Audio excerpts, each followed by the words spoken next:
was another good win for us at home.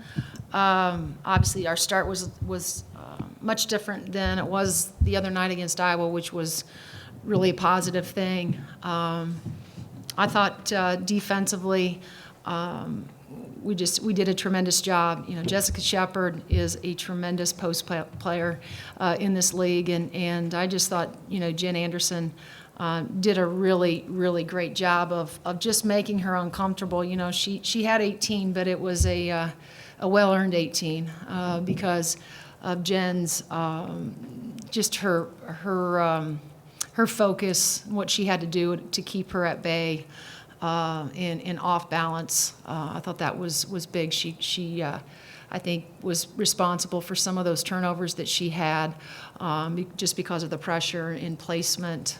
She just really, I think, made it difficult for her this afternoon, which was really important for us. And I thought anytime the ball went into her and their post players, we did a tremendous job of really loading to the ball, and that was our other players doing that. Tyra Buss came up, got her hands deflections on a lot of plays. You know, she had 7 steals, which was huge for us. But you know, on a day that we didn't shoot the ball with terrific accuracy, I thought that our defense really was the reason why you know, we got the good win today. With Shepard, it seemed like she was taking some jumpers on base. Sure.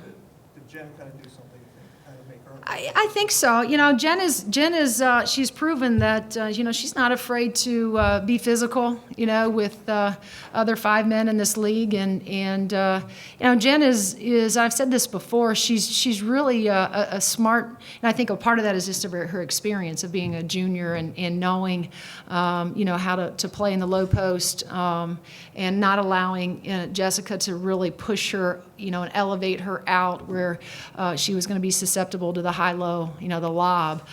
Jen really just stayed between she and the bucket, but and moved her feet was terrific. You know, I think Jess was pushed underneath the bucket a couple times trying to make very difficult shots, and so that was just Jen just doing a really sound job in doing what we asked her to do, and that was really try to not just limit her, but make every shot a tough shot. She has missed some shots from real close range, like other than Jen. Is it kind of a trade-off with her offense right now? Well, I think, you know, part of it is, you know, we don't do any built-in excuses around, you know, our program, but I think the fact that she has, you know, that finger, even though it's on her non-shooting hand, you know, Jen is a kid that can score left or right, but right now she's being limited because she is really all right-handed. And just doesn't look comfortable any time that you know, she has the ball in her left hand.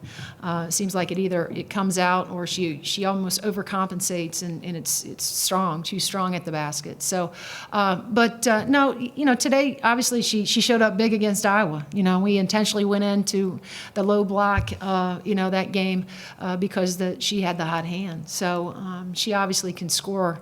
Today, like I said, wasn't you know, her performance offensively. She struggled a little bit, but she completely compensated by just playing terrific defense. So, is it a trade-off? No, I think Jen is good on both ends. Tonight she was just really, really great on the defensive end for us. Do you think you were able to make Shepard work?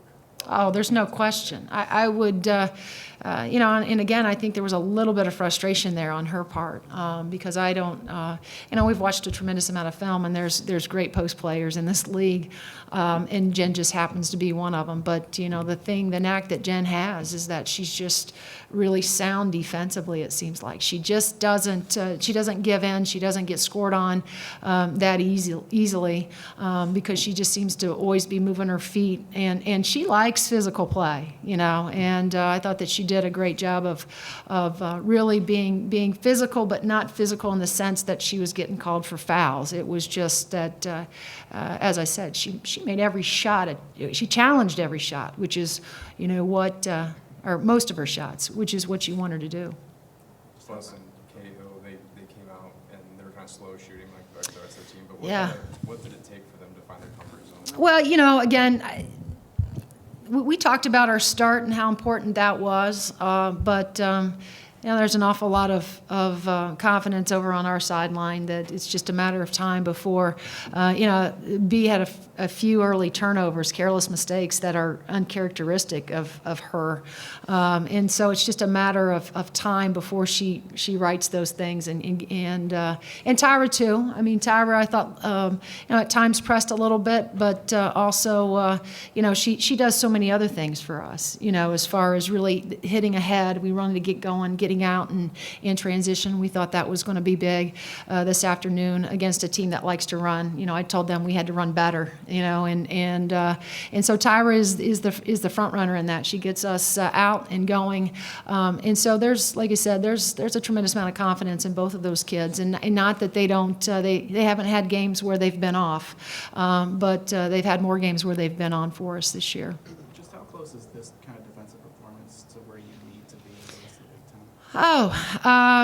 I don't know that it was. I mean, it was pretty good. I didn't think that we could probably outdo our Michigan State performance, because I just thought from a defensive standpoint that was so terrific. But there's no question that today, again, 40 minutes of zone, uncharacteristic of me and our staff and our team, but they did a tremendous job. So something that we need to continue, absolutely, especially because, again, I go back to, the night your shots aren't falling, and tonight we struggled offensively. There was really no flow. There was no real momentum. It just seemed like they were hard to get some just easy shots in our offense, and credit Nebraska with that, because that's a really good team. But we relied heavily on what we were doing defensively, and that's, as I said to the kids, that's why we won the game. So Amanda's 7th double goal of the year. What's been behind her consistency this season? It's just what she does. She's just, again, terrific player, terrific IQ. Coach's kid.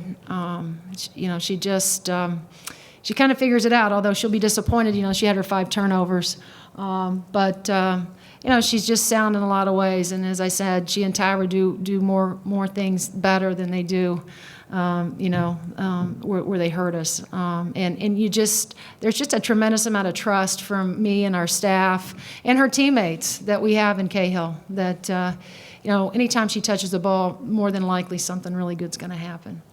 You mentioned the start. You guys started the game the second half and the fourth quarter off pretty well, scoring last. Sure.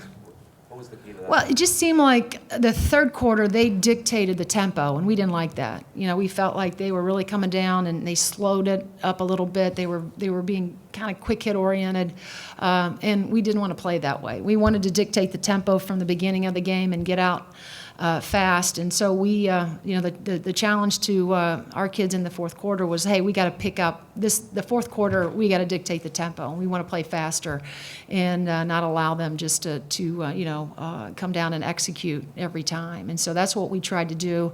And again, credit Tyra with really, being behind that, because as she runs, B getting the ball out fast, Tyra running, hitting ahead, Lex tacking, and Carly and Jess on the wings. We're better when we do that. 2 big Big Ten wins this week. What kind of statement does this make to the conference? I don't know that it, other than it, I think people probably think that we play well at home. I think that's what our other teams in the Big Ten think. And so now the challenge for us is we did what we were supposed to do this week. Now it's figuring out a way to go get on the road and get our second Big Ten victory. And those are, again, you've heard me say this before, are difficult to do, but we know we can do it. And we proved that at Northwestern. And so it's the challenge is going to be going into play an Illinois team that we had down, 11 with 4 to go, and came back and found a way to win. And I don't think that they're going to need motivation when we step on their campus on Wednesday for us. And so that's going to be the message to our players. But they've been really good without us, having to tell them, what's at stake and who's next. And they don't look down the road. I mean, I know this group is thinking about Illinois. We're going to enjoy this one tonight. Cheer on the Broncos, and and then we're going to get back to work. But there's no question that we'll make sure that we are again putting our head down and just thinking about the next game as the most important game, and that's at Illinois on Wednesday.